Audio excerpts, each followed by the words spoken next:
tukaj lepa mal ljubosumje voham.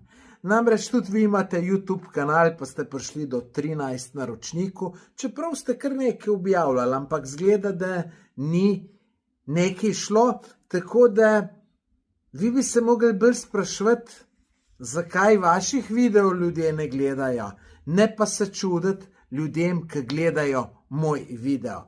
Ta moj video je mu prek 90.000 ogledov.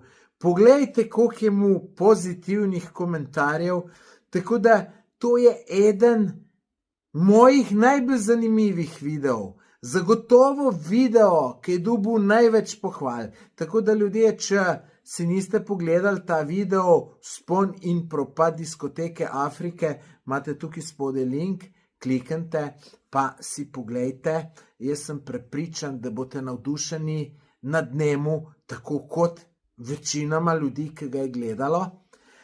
Je pa zdaj, če ta video vam ni bil všeč, vam pač ni všeč, mogoče vas ne zanima ta tema, ne? In lejte, jaz ta komentar, ki ste ga napisali, ga preprosto ne razumem. Lejte, mislite, da je meni vse všeč, kar vidim na YouTubu? Pač so stvari, ki jih ne gledam in ne pišem pol takihle trapastih komentarjev. Če vam ni všeč, pač ne gledate. Ni treba pa zdaj v bistvu žaliti tiste, ki so gledali ta video.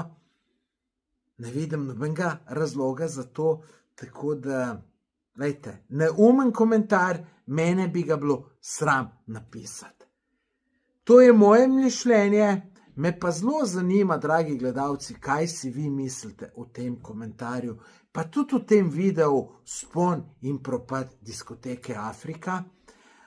To je zanimiva zgodba, ki sem povedal točno, kako sem zgradil diskoteko, s kakšnimi vse problemi sem se srečeval, koliko sem bil zapufan, kaj vse se je dogajalo, tako da to je zgodba, ki se je marsikdo želi slišati. Ampak dobro, dajte napisati mnenje, me ful zanima, pa en všeček kliknite, pa vkolikor še niste naročeni na moj YouTube kanal, se tudi naročite, sem tlele, kliknete, je popolnoma brezplačno.